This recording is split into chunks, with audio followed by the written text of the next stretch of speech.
नमस्कार दोस्तों, उम्मीद करता हूँ कि आप सभी बहुत अच्छे होंगे। और मेरे को काफ़ी लोग हैं जो मैसेजेस कर रहे हैं, काफ़ी कमेंट कर रहे हैं, बार बार बोल रहे हैं कि सर हम आपसे मिलना चाहते हैं या फिर सर आपसे सिलेक्शन के बाद मिलेंगे।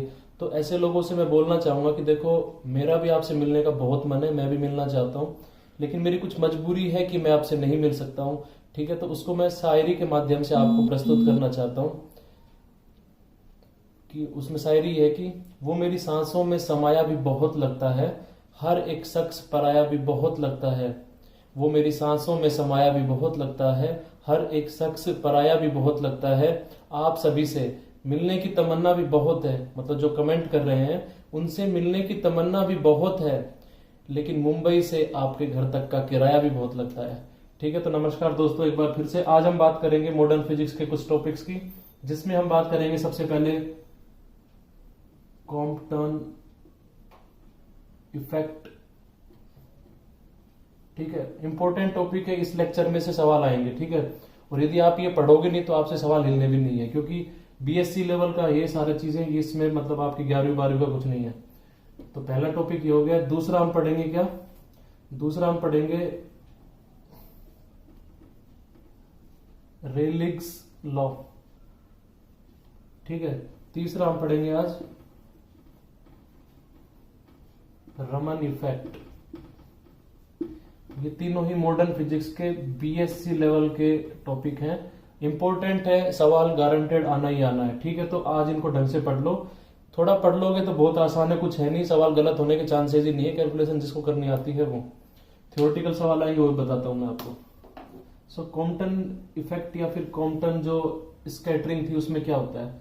बेसिकली क्या होता है कि कोई फोटोन होता है, ठीक है, वो क्या करता है, किसी इलेक्ट्रॉन से क्या होता है, टकराता है।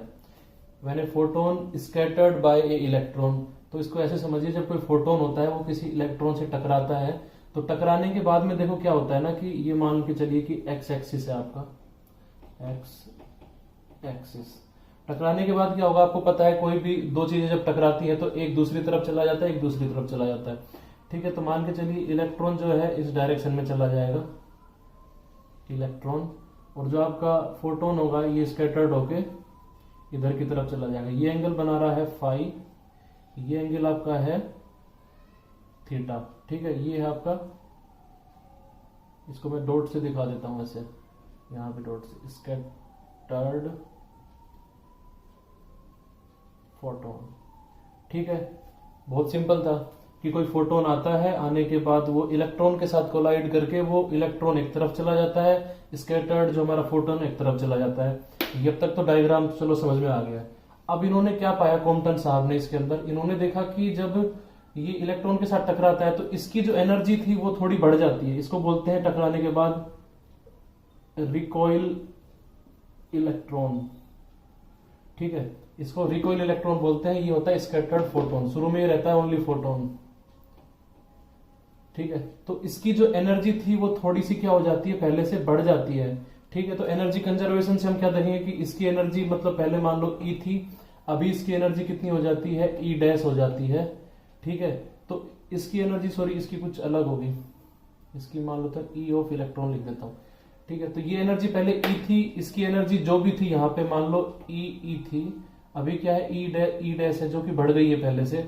तो ये जो एनर्जी इसके पास आई है, इलेक्ट्रॉन के पास, ही कहां से आई है, फोटोन के पास, मतलब कि फोटोन की जो एनर्जी अभी है वो क्या हो गई है, कम हो गई है। मतलब कि क्या, ई डैश, ये मैं फोटोन की एनर्जी की बात कर रहा हूं, E dash is less than E, मतलब पहले जो फोटोन की एनर्जी थी उससे अभी जो नई एनर्जी है वो क्या हो गई है, कम हो गई है। ठीक है, ये समझ में आया। हम एनर्जी को क्या लिख सकते हैं, h c by lambda dash is equal to, sorry is less than होगा एच सी बाय लेमडा। ठीक है, इसी इक्वेशन से मैंने just e is to h c by lambda होता है तो मैंने वो लिख दिया। ठीक है, तो एच सी से क्या है, एच सी कट गया, तो यहां से अपन क्या देख सकते हैं कि जो नया लेमडा डैश आया है वो बड़ा होगा किससे, लेमडा से। ठीक है, तो ये आपको समझ में आ गया है। अब देखिए इसमें क्या देखते हैं हम, हमें पता है कि जब कोई फोटोन था, फोटोन वही है, स्कैटर्ड हो चुका है लेकिन अभी, तो उसकी वेवलेंथ यहाँ पे कुछ थी लेमडा, अभी यहाँ पे क्या हो गई है, लेमडा डैश। हमें पता चल गया है कि लैम्डा डैश जो है वो ज्यादा है किससे, लैम्डा से। ठीक है, तो कॉम्पटन जो थे ना, ये कॉम्पटन ने कुछ नहीं किया, इन्होंने बस सीधा बता दिया कि ये लैम्डा जो है नया वाला कितना होगा और इन दोनों के बीच में या फिर डिफरेंस कितना होगा, तो लैम्डा डैश माइनस लैम्डा। ठीक है, ये जो चीज है इसको क्या बोलते हैं, कॉम्पटन शिफ्ट। ठीक है, समझ में आया ये, लैम्डा डैश माइनस लैम्डा क्या हो गया, कॉम्पटन शिफ्ट हो गया। तो इतना निकाल दिया इन्होंने और साइंटिस्ट बन गए, नोबेल प्राइज दे दिया इन्होंने। देखो आसान सा काम किया था बिल्कुल। तो आपको यहां तक क्लियर होना चाहिए, कोई दिक्कत नहीं आनी चाहिए। अब हम देखते हैं इसको, इसका जो एक फॉर्मूला भी दिया था इन्होंने ना, कि जो ये बेसिकली निकालते हैं ये निकल के कितना आता है ना, तो मैं आपको डायरेक्ट, इसका डेरिवेशन है 2 पेज का कि कितना निकलेगा किसी वेव के लिए, तो मैं आपको डायरेक्ट निकालता हूं, सीधा सिंपल एकदम, क्योंकि उसमें इलास्टिक कोलिजन मानना पड़ेगा, इन इलास्टिक मानना पड़ेगा, केसेस मानने पड़ेंगे, फाई थीटा को पूरा सॉल्व करना पड़ेगा। पूरी रामायण करने के बाद लास्ट के अंदर एक छोटा सा निकल के आएगा, आपको वही याद रखना है, फालतू की जो चक्करों में पड़ना ही नहीं है। ठीक है, तो मैं आपको लास्ट में बताता हूं क्या है वो।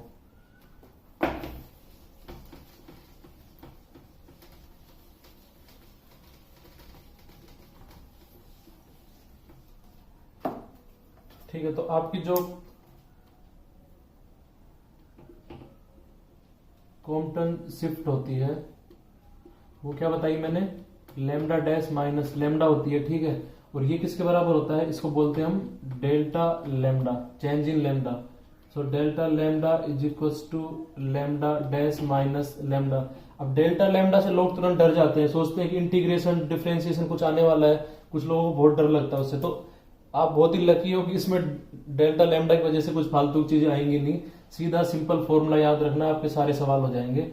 वो क्या है, h बाय एम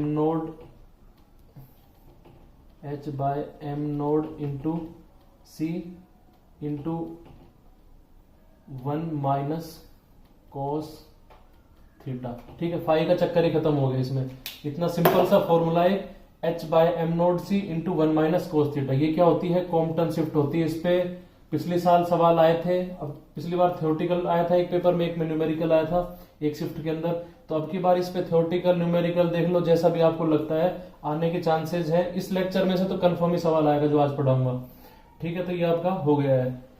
अब इन्होंने देखो इसके कुछ स्पेशल केस पहले बता देता हूं। इसमें एम नोड क्या है, एम नोड जो है ये क्या है, मास ऑफ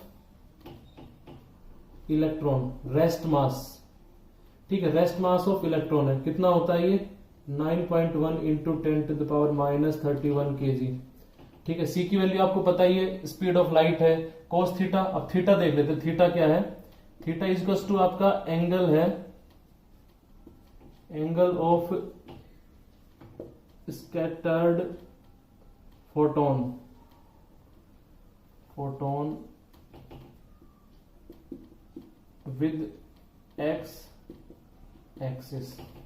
ठीक है, जो थीटा है वो क्या है, angle of scattered photon with x axis. बताया था ना, फोटोन इधर की तरफ भाग जाता है, ये एक्स एक्सिस। तो ये वाला जो एंगल है थीटा, ये है। फाई की हमें जरूरत ही नहीं, ओनली थीटा की इसमें यूज होता है। ठीक है, अब इसमें आगे देखते हैं, ये सब चीजें पता चल गई।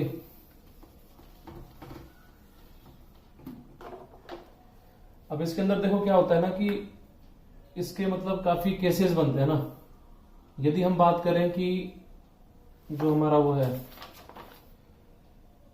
पहला केस, इसमें क्या बनता है, यदि थीटा इज टू 0 डिग्री। ठीक है, यदि थीटा जो है 0 डिग्री होगा तो क्या हो जाएगा, कोस थीटा बराबर 1। इट मीन्स डेल्टा लैम्डा कितना हो जाएगा, 0। क्योंकि देखो ये 1 हो जाएगा, 1 माइनस 1 0, तो टोटल जो कोस थीटा 1, तो डेल्टा लैम्डा इज टू 0। इसका मतलब क्या हो जाएगा कि मिनिमम कॉम्पटन शिफ्ट। ठीक है, पहली कंडीशन में आपने देखा डिग्री, यदि आपका 0 डिग्री है थीटा, तो आपका जो शिफ्ट निकल के आता है Compton shift, that is 0। Second case की बात करें हम, तो थीटा मानते हैं कितना, 90 डिग्री। स्पेशल केसेस में ये होता है ना, 0 मानेंगे, 90 मानेंगे, 180 मानेंगे, 360 मानते, लेकिन 360 का मतलब यहाँ पे वही निकल के आ जाएगा 0 डिग्री। ठीक है, तो कोस थीटा कितना हो जाएगा, कोस थीटा बराबर कोस 90 0। सो आपका डेल्टा लैम्डा कितना आ जाएगा इज इक्वल टू, ये जीरो करेंगे तो मतलब ये 1, तो आ जाएगा h अपॉन एम नोड सी। ठीक है, ये आ जाएगा। तो आप देखो इसमें h कांस्टेंट है, Planck's constant, m naught constant है, आपका c कांस्टेंट है, तो इसकी वैल्यू कितनी होती है, इसकी वैल्यू होती है 0.024 एंगस्ट्रॉम। ठीक है, ये क्या हो गया है, डेल्टा लैम्डा। ठीक है, तो ये क्या हो गया है, ये कांस्टेंट वैल्यू आई है कि इसी को क्या बोलते हैं, जो वेवलेंथ निकल के आई है डिफरेंस, इसको हम क्या बोलते हैं, बहुत इंपॉर्टेंट है, इसको याद रख लेना 0.024। ये जो डेटा है, कोई एग्जांपल आ गया, कोई आपका न्यूमेरिकल आ गया पेपर के अंदर, तो उसमें सीधा पुट कर दोगे यदि इसकी वैल्यू है ना, नहीं तो आपको पूरा h by M naught C calculate करना पड़ेगा, तो बहुत टाइम पी जाएगा वो। इसकी वैल्यू तो आपको रटी होनी चाहिए, h बाय एम नोड सी की वैल्यू क्या होती है। तो इसको बोलते हैं हम Compton wavelength.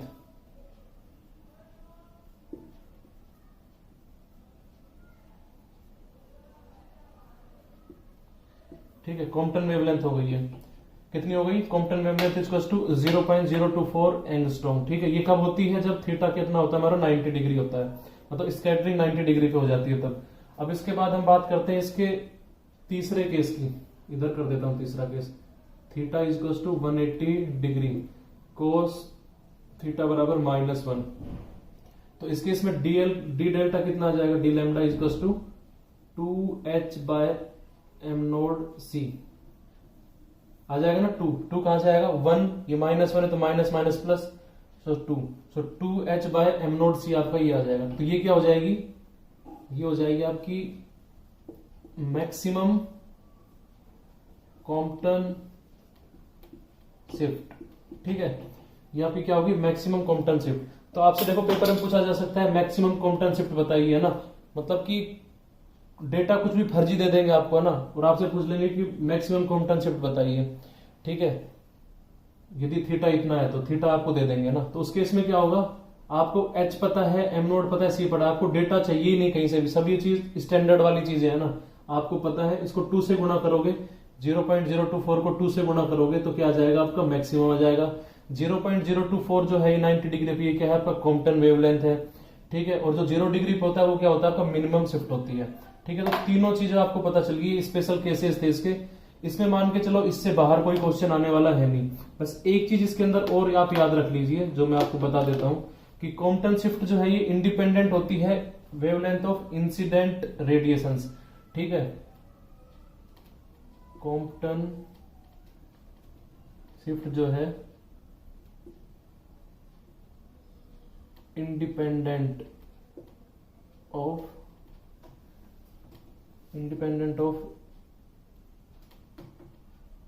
wavelength of incident light. मतलब कि जो इंसिडेंट जो हमारी लाइट होगी उसकी जो वेवलेंथ होगी उसको बढ़ाएं घटाएं, उससे हमारा मतलब कि जो कॉम्पटन शिफ्ट है उस पर कोई फर्क नहीं पड़ता, क्योंकि एक्चुअली ये क्या है, डिफरेंस है, ये ना कि डायरेक्टली प्रोपोर्शनल है हमारी वेवलेंथ के। ठीक है, तो आपको समझ में आना चाहिए, पेपर में पूछ लेंगे कि यदि हम बोल देंगे कि आपको जो इंसिडेंट लाइट है उसकी वेवलेंथ को डबल कर दिया जाए तो बताओ कॉम्पटन शिफ्ट पे क्या प्रभाव पड़ेगा, तो उस शिफ्ट क्या डिफरेंस है उस पर कोई प्रभाव नहीं पड़ेगा। ठीक है, ये किस पे डिपेंड करती है,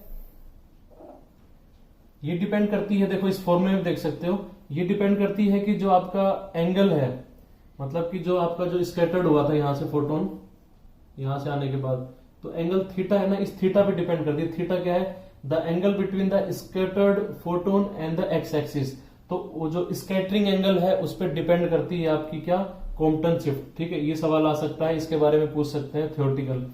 ठीक है, साथ ही साथ में जो ये नेचर ऑफ सब्सटेंस होता है ना, इंडिपेंडेंट होती है उसके ऊपर भी, मतलब जो आपका कॉम्पटन शिफ्ट है is independent of the nature of the scattering substance. मतलब कि जैसे कि ये इलेक्ट्रॉन था, ठीक है, इसकी जगह मतलब कोई दूसरा भी चार्ज पार्टिकल होता, कोई क्यू चार्ज होता, यदि उससे भी टकरा के स्कैटरिंग होती तो तब भी बस ये एंगल कितना है उस पर डिपेंड करता है, इसके चार्ज पे, इसकी प्रॉपर्टी पे, इसकी इंटरनल क्या है उसका मॉलिक्यूलर स्ट्रक्चर, उस पे कॉम्पटन शिफ्ट का कोई लेना देना नहीं है। ठीक है, तो मतलब कॉम्पटन शिफ्ट जो होती है आपकी डिपेंड करती है स्कैटरिंग एंगल पर, ये नहीं डिपेंड करती है आपका जो मटेरियल होता है जिससे टकरा रहा है हमारा फोटोन जाके, उस पर डिपेंड नहीं करती है। साथ ही साथ में ये जो इंटेंसिटी है हमारी जो वेवलेंथ की, इंसिडेंट वेवलेंथ की, उसके रेट उस पर भी वो नहीं करती है। ठीक है, दैट्स ऑल। ये आपका खत्म हो गया है कॉम्पटन इफेक्ट, बहुत ही आसान था। तो ये स्कैटरिंग का ही आज पढ़ेंगे सारा। ये था कॉम्पटन शिफ्ट में स्कैटरिंग के बाद देखा कैसे होती है। अब देखेंगे कि रेलिक्स का जो स्कैटरिंग है वो देखेंगे, फिर रमन का स्कैटरिंग देखते हैं। तीनों को देखते हैं आज। स्कैटरिंग वाला जो टॉपिक आपका पूरा खत्म हो जाएगा। ठीक है, यहाँ से सवाल। तो अभी इस पे एक सुंदर प्यारा सा एक सवाल कर लेते हैं, बहुत ही सुंदर सवाल है।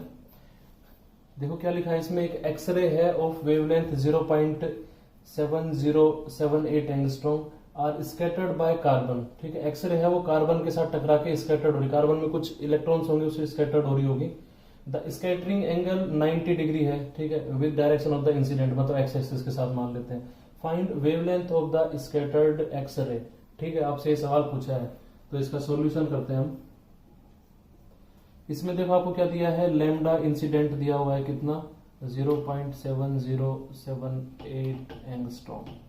ठीक है, आपको दिया है theta is equal to 90 degree. ठीक है, आपका डेल्टा लैम्डा का क्या फॉर्मूला है, H/m/c इंटू कॉम्पटन शिफ्ट का इज इक्वल, एक तरह से इसमें वेवलेंथ पूछी, मतलब कॉम्पटन शिफ्ट निकालनी पड़ेगी, उसके बाद फिर हमें वेवलेंथ निकालनी पड़ेगी। पहले निकालते हैं कॉम्पटन शिफ्ट कितनी, डेल्टा लैम्डा। ठीक है, तो ये कितना हो जाएगा, delta lambda is equal to 1 minus cos 90 degree. तो ये कितना आ जाएगा, 90 डिग्री मतलब कि कोस 0, तो ये आ जाएगा H/m/c। अरे ये तो हमने देखा था कि क्या होता है, ये हमारा कॉम्पटन वेवलेंथ होती है, इसकी वैल्यू तो हमें पता है, स्टैंडर्ड है, तो 0.024 एंगस्ट्रॉम होती है। ठीक है, तो हमें ये पता चल गया डेल्टा लैम्डा। हमें क्या निकालना है कि नया वेवलेंथ निकालना है। हमें पता है कि जो नई वेवलेंथ होती है वो लैम्डा डैश होती है, ऐसा ही तो पढ़ा था ना। जैसे मान लो इसमें एक्स रे आ रही है, ठीक है, उसके बाद ये टकरा रही है कार्बन के इलेक्ट्रॉन के साथ में, उसके बाद कुछ नई जो स्कैटरिंग हो रही है इसकी, वो ये जा रहा है। ठीक है, इसका एंगल है थीटा, इसकी वेवलेंथ मान लो लैम्डा थी, अभी इसकी कितनी हो जाएगी, लैम्डा डैश। तो हमें पता है लैम्डा डैश माइनस लैम्डा क्या होता है, डेल्टा लैम्डा। वो कितना दे रखा है आपका, 0.024 एंगस्ट्रॉम। ठीक है, पता है हमको, हमें लैम्डा भी पता है, तो हम लैम्डा डैश निकाल देंगे ना, तो लैम्डा डैश कितना आ जाएगा, is equal to delta lambda plus lambda. ठीक है, तो इस वैल्यू को आप इसके अंदर जोड़ दो, आपका आंसर आ जाएगा। ठीक है, बहुत सिंपल सवाल आएंगे, इससे ज्यादा डिफिकल्ट आ नहीं सकता है। आपको सिंपल सा आपको दिमाग लगा के करना है, आपका हो जाएगा। घबराने की बिल्कुल जरूरत नहीं है इसके अंदर। ठीक है, मस्त एकदम है। बड़ी थी कॉम्पटन की जो स्कैटरिंग थी, उसमें कॉम्पटन शिफ्ट, कॉम्पटन इफेक्ट हमने पढ़ा। अब हम पढ़ेंगे रिलिक्स स्कैटरिंग पढ़ेंगे। ठीक है, आज स्कैटरिंग वाले टॉपिक ही पढ़ रहे हैं सारे। तो ये देखो कुछ मुश्किल नहीं है, इनके अंदर थ्योरी आपको क्लियर होनी चाहिए, 1-2 फॉर्मूले उनको याद रखना है, उनको बस रिवाइज करते रहिए। लोग रिवाइज नहीं करते हैं तो इस वजह से दिक्कत आती है। मैंने वेव ऑप्टिक्स आपको पढ़ाया, उस टाइम पे आप बोलते सर आप बहुत अच्छा पढ़ाते हो, सही में मतलब कि मेरे को तो सब समझ में आ गया है। लेकिन वही बंदा यदि 1 महीने बाद, देखो सिलेक्शन का जो डिफरेंस कैसे क्रिएट होगा, सबका सिलेक्शन तो होगा नहीं, वो ऐसे ही नहीं होगा। कुछ लोग पढ़ लेते हैं, बहुत अच्छे से पढ़ लिया, नोट्स बना लिए, लेकिन वो रिवाइज नहीं कर रहे हैं, उनका सिलेक्शन नहीं होगा। जो रिवाइज कर रहे हैं टाइम टू टाइम, मतलब हर 10 दिन के अंदर वो रिवाइज कर रहा है ना, रिवीजन कर रहा है, तो आपका सिलेक्शन हो जाएगा। ठीक है, सबसे पहली चीज तो ये है। दूसरी चीज ये है कि एटीसी में कुछ लोग बोलते हैं सर कट ऑफ है, इस बार तो और ज्यादा जा सकती है, 85 कट ऑफ है, 90 कट ऑफ है। तो देखो एटीसी का पेपर 120 नंबर का आपका आता है, जिसके अंदर से मैं हमारे खाना बनाने वाली जो आंटी आती है, वो बिल्कुल अनपढ़ है, उनसे कराऊंगा तो 30 नंबर तो वो भी ले आएगी, क्योंकि नेगेटिव मार्किंग नहीं है, आंख बंद करके सवाल लगाएगी, तब भी 1/4 प्रोबेबिलिटी है कि वो सही हो जाएगा। ठीक है, 30 तो आंटी लेके आ जाएगी। अब क्या है कि आप लोग पढ़े लिखे हो, तो नॉन टेक्निकल का पेपर जो है वो थोड़ा आसान आता है ना। नॉन टेक्निकल का मेरे अकॉर्डिंग तो आसान आता है, मैं उसमें आराम से बिना पढ़े भी 60 के अंदर से आज भी 50 सवाल लेके आ सकता हूँ, बिना प्रैक्टिस किए हुए भी। ठीक है, तो आपको भी, आप तो तैयारी कर रहे हो, आपको 50 सवाल तो लेके ही आने, 50 नंबर तो लेके ही आने हैं। ठीक है, 55 तक लेके आते हो तो मतलब बहुत अच्छा है, मतलब आप अच्छा कर रहे हो। ठीक है, 50 यहाँ से फिजिक्स है और मैथ्स है आपकी। ठीक है, किसी की होता है फिजिक्स ज्यादा अच्छी है, किसी की होता है मैथ्स ज्यादा अच्छी है, तो वो लोग क्या कर सकते हैं भाई, दोनों मिला के आएंगे 60 नंबर के, तो 60 में से 40 तो लेके आओ। अब दोनों अच्छी है तो आपकी कुछ तो नंबर लेके आने पड़ेंगे ना, तो वो लोग क्या है 40 यहां से ले आएंगे, 40 मार्क्स। तो 40 और 50 कितने हो गए आपके, 90 नंबर हो गए। तो लगभग आपका टॉप के पास तो पहुंच गए हो, ये तो मैं बता रहा हूँ, श्योर करके आ रहे हो आपको। उसके बाद बाकी सवाल जो बच गए ना, 30 सवालों में तुक्के मार दो। ठीक है, उनमें तुक्के मारोगे तो भी मान के चलो 7-8 सवाल तो सही होंगे आपके। ठीक है, तो 97-98 नंबर आ गया। सिलेक्शन कौन रोक रहा है आपका? कोई नहीं रोक रहा, आपका सिलेक्शन हो जाएगा। ठीक है, तो ये स्ट्रेटेजी रखनी है आपको कि आपके यहाँ पे 50 से 55 आनी चाहिए नॉन टेक्निकल में। टेक्निकल के अंदर 40 तो आने ही आने चाहिए कि मैं अटेम्प्ट करूंगा और वो सवाल सही होंगे। क्योंकि देखो ये जो पढ़ा रहे हैं इनमें से ही आएगा, बाहर से कुछ नहीं आता है, सब आसान रहता है। लोग रिवाइज नहीं करते, भूल जाते हैं, वहां पे वेवलेंथ की जगह पर सोचते हैं कि यार ये क्या है, इसमें डेटा नहीं दे रखा सवाल में, सवाल स्टैंडर्ड वाला आ गया, सीधा डेटा वाला, मतलब उसमें सीधा टिक मारना था। लोग सोचते हैं कि इसमें तो कुछ डेटा ही नहीं दिया, कहां से न्यूमेरिकल करूं। तो बेसिक चीजें आपको समझने की आवश्यकता है। अब बात करते हैं रेलिक्स स्कैटरिंग की। देखो इसको मैं फटाफट पढ़ा देता हूं।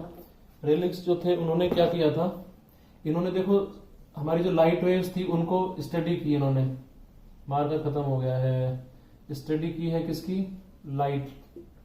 लाइट की जो स्कैटरिंग है उसकी स्टडी की। उसमें पाया इन्होंने जो हमारी स्कैटर्ड लाइट है उसकी जो इंटेंसिटी है वो प्रोपोर्शनल होती है 1/λ⁴। ठीक है, जो इंटेंसिटी है ये क्या है? Intensity of the scattered light, ये किसके प्रोपोर्शनल होती है? 1/λ⁴। मतलब जो हमारी वेवलेंथ होती है उसकी 4th पावर के इनवर्सली प्रोपोर्शनल होती है।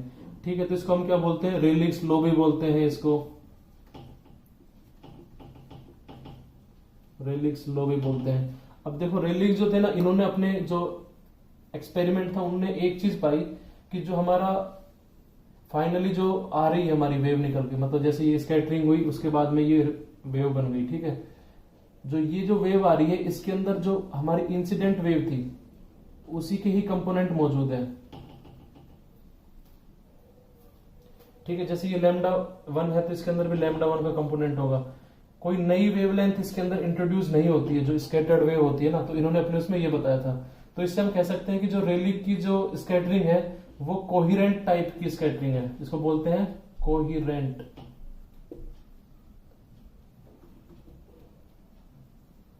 ठीक है, इतना याद रखना। रेलिक की जो स्कैटरिंग है उसको कोहेरेंट क्यों बोलते हैं? क्योंकि जो स्कैटर्ड वेव थी हमारी, जो रे थी, उसके अंदर क्या हुआ, ओनली जो इंसिडेंट हमारी जो वेव थी उसी की ही वेवलेंथ के कंपोनेंट उसमें मिलते हैं, बाकी कोई एडिशनल कोई वेवलेंथ नहीं पाई जाती है। ठीक है, इसीलिए बोलते हैं कोहेरेंट स्कैटरिंग। इतना सा है, इसमें न्यूमेरिकल आएगा तो यहां से आएगा कि आपकी जो वेवलेंथ है उसको 2 टाइम्स कर दिया है तो बताओ इंटेंसिटी पे क्या फर्क पड़ेगा। इस पे सवाल आ सकता है, या फिर पूछ सकते हैं कि जो रिलीज की जो स्कैटरिंग है उसके अंदर कितनी वेवलेंथ अवेलेबल होती है, तो उसमें ओनली इंसिडेंट वेव होती है, उसी के कंपोनेंट होते हैं, बाकी कोई वेवलेंथ नहीं होती अलग से।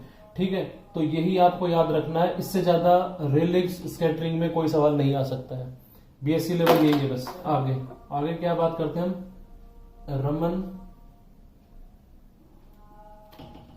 रमन इफेक्ट की बात करते हैं। रमन स्कैटरिंग बोल दो, रमन इफेक्ट बोल दो आप। ठीक है, इनको तो सब जानते हैं, इंडियन साइंटिस्ट थे, डॉक्टर सीवी रमन है ना, नोबेल प्राइज भी मिला हुआ है इनको। ठीक है, तो इनकी स्कैटरिंग इन्होंने क्या देखा? कुछ नहीं देखा इन्होंने जो रेलिक्स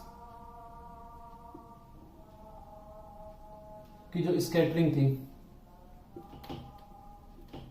ये क्या उनके जो डेटा वेटा थे, उनके जो पेपर्स थे, उनके प्रिंट आउट लेके घूमते रहते थे। इन्होंने देखा कि उसमें कुछ गड़बड़ है ना एक्सपेरिमेंटली। फिर इन्होंने पाया कि जो मतलब कि इन्होंने अपना एक्सपेरिमेंट किस पे किया, जो स्कैटरिंग किससे होती है, टोलिन से, या फिर मान के चलो कोई और सॉल्यूशन है कोई, है ना, ऑर्गेनिक। ठीक है, ऑर्गेनिक कोई सॉल्यूशन है, उसके अंदर मतलब कि जब हम किसी वेव को डालते हैं उसके बाद स्कैटरिंग के बाद वो निकलती है, तो रेलिक ने बताया कि इसके अंदर जो वेवलेंथ होती है वो ओनली जो हमारी इंसिडेंट वेवलेंथ है उसी की ही वेवलेंथ होती है रे की। लेकिन इसने क्या बताया, सीवी रमन जो है, इन्होंने क्या देखा इसमें? इन्होंने बोला कि भाई इसके अंदर जो वेवलेंथ होती है वो ओरिजिनल आपकी जो बता रहे वो तो है ही है, साथ के अंदर एक छोटी वेवलेंथ और होती है। ठीक है, मतलब उसमें और भी कुछ वेवलेंथ जुड़ी हुई होती है। तो बस यही जो एक चीज बताई थी नई, इसी को सीवी रमन ने उसको डिस्कवर किया था, उसी की वजह से उनको नोबेल प्राइज मिला था। ठीक है, तो उसी की हम बात करने वाले हैं, उसकी क्या प्रॉपर्टीज होती हैं, वो रमन शिफ्ट क्या होती है, उसकी चर्चा करेंगे। ठीक है, तो बेसिकली इन्होंने क्या बताया? पहली चीज तो एडिशनल वेव लेंथ प्रेजेंस, मतलब रेलिक्स के उसके अंदर एडिशनल वेवलेंथ भी होती है। ठीक है, इसी को क्या बोलते हैं हम, रमन इफेक्ट बोलते हैं, जो एडिशनल वेवलेंथ मिलती है। अब इन्होंने क्या बताया ना कि इन्होंने वो डायग्राम अपना ड्रॉ किया, एक प्लॉट। ठीक है, ये क्या है, वेव नंबर, जो एक्स एक्सिस पे है वो है वेव नंबर, उसको के से डिनोट करते हैं, और इसकी यूनिट है सेंटीमीटर इनवर्स। ठीक है, या मीटर इनवर्स। ये हो गए वेव नंबर आपके। इधर की तरफ इसने बताया जो इंटेंसिटी जो है हमारी, जो लाइट है उसकी, वो बताया स्कैटर्ड लाइट की। तो इन्होंने सबसे पहले क्या देखा कि जो बीच के अंदर जो डायग्राम है आपका, ठीक है, जो बीच में है, वहां पे क्या होती है, जैसे ये बीच में है, तो ये वाली जो इंटेंसिटीज होंगी, ये वाली जो वेवलेंथ होगी, ये किसकी होगी, रेलिक्स की वेवलेंथ होगी। ठीक है, ठीक है, तो जो रेलिक थे, जो स्कैटर्ड लाइट थी, उसका जो एनालिसिस कर रहे थे, उनको बस यही दिख रहा था। सीवी रमन साहब जो थे, उनको यहां भी एक दिख रहा था, थोड़ा सा कुछ छोटी वेवलेंथ थी यहाँ पे, है ना, इस टाइप से ये दिख रहा था। साथ ही साथ यहाँ पे थोड़ा सा इसके और इसके बीच की कुछ इंटेंसिटी की थी, इस टाइप से। ठीक है, तो उन्होंने ये चीज देख ली। उन्होंने फिर देखा कि ये जो है ना, ये वेव नंबर के साथ है। वेव नंबर देख लो, समझ लीजिए क्या होता है wave number. Wave number, wave number को ही साथ साथ क्या बोलते हैं, रमन डिस्प्लेसमेंट। रमन डिस्प्लेसमेंट। ठीक है, जो वेव नंबर होता है के, उसको बोलते हैं रमन डिस्प्लेसमेंट। और के कितना होता है, इज इक्वल टू होता है 1/λ। आप याद रखना, के इज इक्वल टू 1/λ होता है।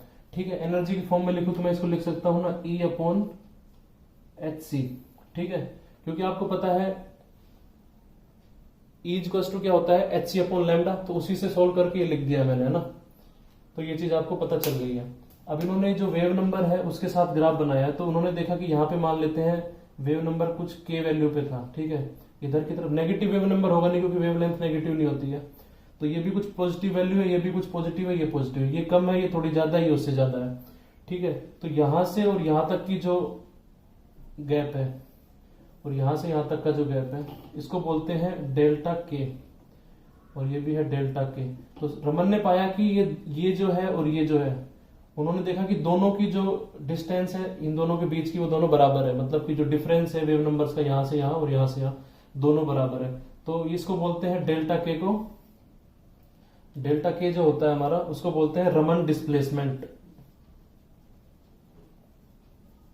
रमन डिस्प्लेसमेंट। ठीक है, के को नहीं बोलते हैं रमन डिस्प्लेसमेंट, सॉरी, इसको डिसरिगार्ड करना प्लीज। के तो वेव नंबर होता है हमारा, लेकिन जो डेल्टा के, चेंज इन के इज इक्वल टू होता है रमन डिस्प्लेसमेंट। ठीक है, ये आपको याद रखना है। अब इन्होंने क्या देखा कि जो ये वाली जो हमें वेवलेंथ मिली है, या फिर ये वाला जो वेव नंबर पे हमें जो इंटेंसिटी मिली है, इसको किसने ऑब्जर्व किया, सीवी रमन ने।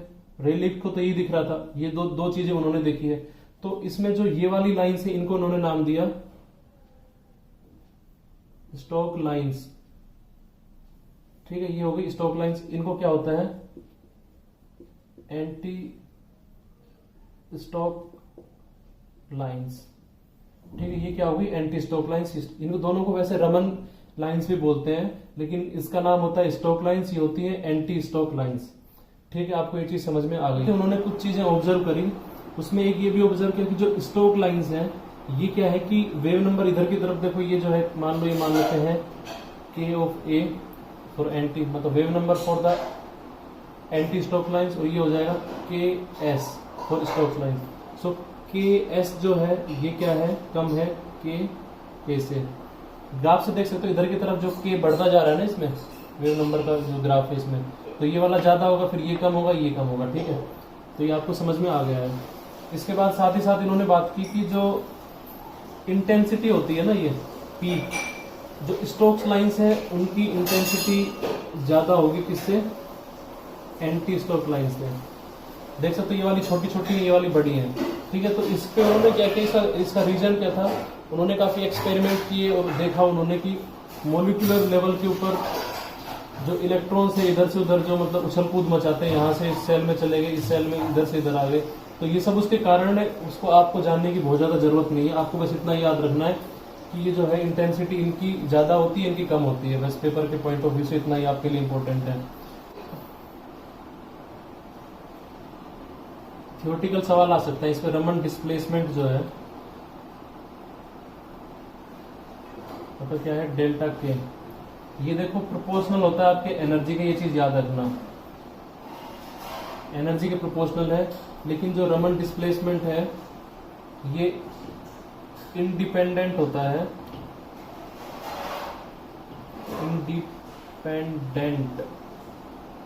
इंडिपेंडेंट होता है किसके, रमन जो इफेक्ट होता है ये इंडिपेंडेंट होता है आपके इंटेंसिटी ऑफ लाइट के।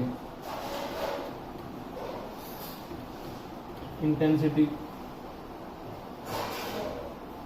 ठीक है, इंटेंसिटी जो होती है उसके इंडिपेंडेंट होता है ना। साथ ही साथ में ये किस पे इंडिपेंडेंट होता है, तीसरी चीज जो रमन डिस्प्लेसमेंट होता है ये do not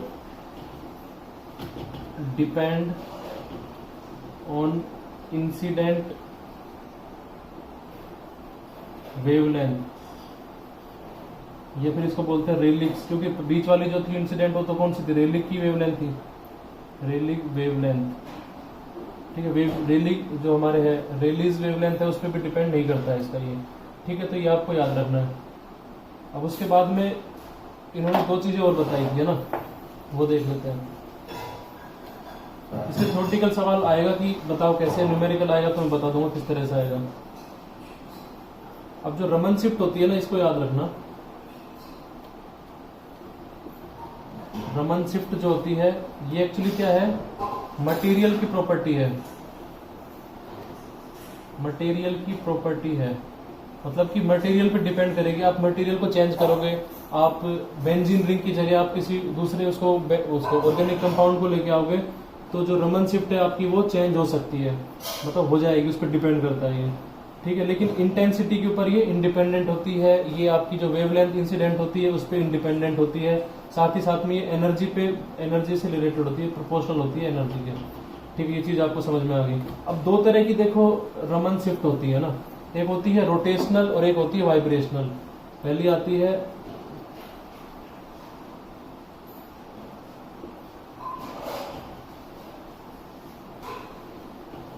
rotational Raman shift, ठीक है। इसको मैं डीपली नहीं पढ़ाऊंगा, एक फॉर्मूला बता देता हूँ, डायरेक्ट फॉर्मूला बेसिस टाइप के सवाल इसमें से मेरे हिसाब से आने के चांसेस हैं। तो रमन शिफ्ट क्या होती है, डेल्टा के होता है ना, और ये किसके बराबर है, के Raman minus k of relic. मतलब ऐसे बनाया था ना अपन ने, ये यहाँ पे था रेलिक का कुछ आया था, यहाँ रमन का था, तो यहाँ से यहाँ का घटा देंगे अपन, ठीक है। तो वही रमन वाले में से ये वाला रमन का है, ये उसका है रेलिक का है, इन दोनों को डिफरेंस को घटाएंगे तो ही तो अपना डेल्टा के निकलेगा। तो वो ये इसके लिए क्या फॉर्मूला दिया था इन्होंने दिया था 4b into n plus 3/2 where n is equals to 1 2 3 4 ऐसे करके, ठीक है।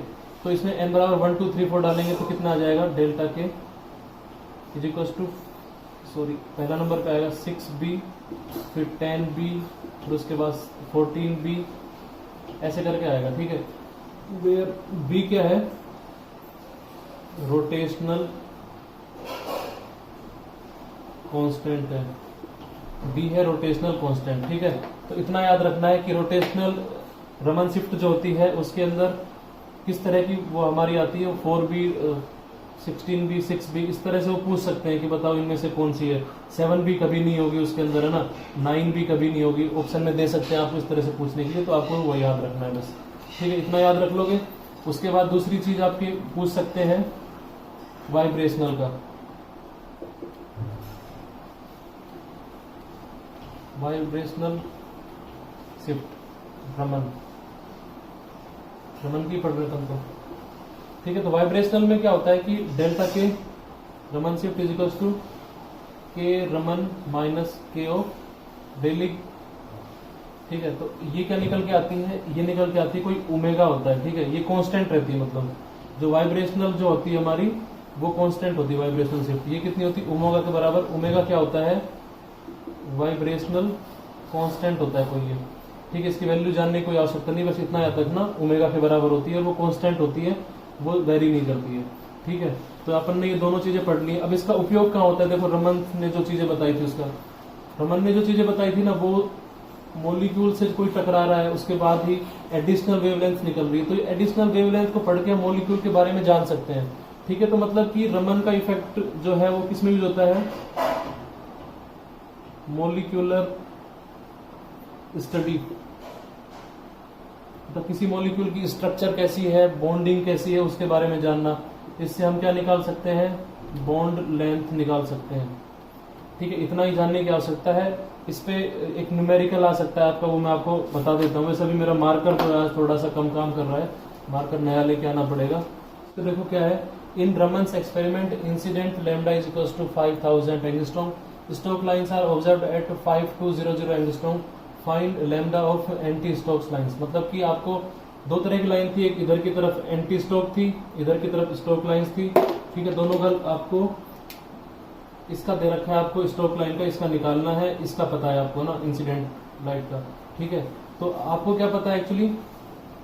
लैम्डा पता है इंसिडेंट का, तो इससे निकाल सकते हैं, वेव नंबर निकाल सकते हैं इसका, कि wave number of incident light का कितना हो जाएगा, इज इक्वल टू 1 लैम्डा होता है वेव नंबर, है ना। तो 1 लैम्डा इज इक्वल टू मतलब 1/5000 एंगस्ट्रॉम, ये आ जाएगा।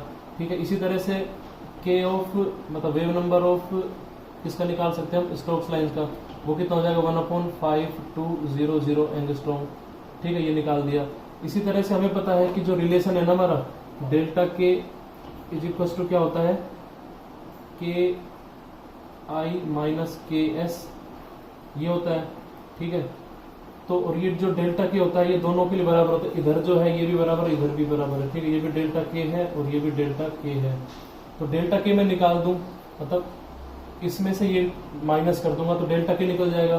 फिर ये जो मेरा वैल्यू के है, इसके अंदर यदि मैं ये डेल्टा के जोड़ दूंगा तो मेरी ये वैल्यू आ जाएगी ना। तो आप इसको कैलकुलेट कर सकते हो, और इसके अंदर क्या करना, फाइनली जो आपको निकालना क्या है?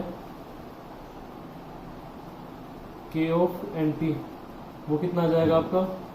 के इंसिडेंट प्लस के ऑफ डेल्टा के। ठीक है, यहां से ये निकल के आ जाएगा आपका के ए। फिर ये तो आपका वेव नंबर निकलेगा एंटी स्टोक्स लाइंस का। इसका यदि आपको वेवलेंथ निकालनी है तो 1/के करना पड़ेगा, इज इक्वल टू क्या निकलेगा? Lambda of anti Stokes lines. ठीक है, तो इसको सोल्व कर लेना, बस इसी से आपका आंसर आ जाएगा। ठीक है, तो टेलीग्राम पे मैं सोच रहा हूँ कि कुछ पीडीएफ अगर आपको इतना लिखना नहीं पड़े उसके लिए पीडीएफ में भेज सकता हूँ। कोशिश करूंगा मैं अपनी तरफ से कुछ करने की आपके लिए। और टेलीग्राम पे मेरा ग्रुप है और मेरा चैनल भी है, उनका नाम है, चलता नहीं है पेन यार,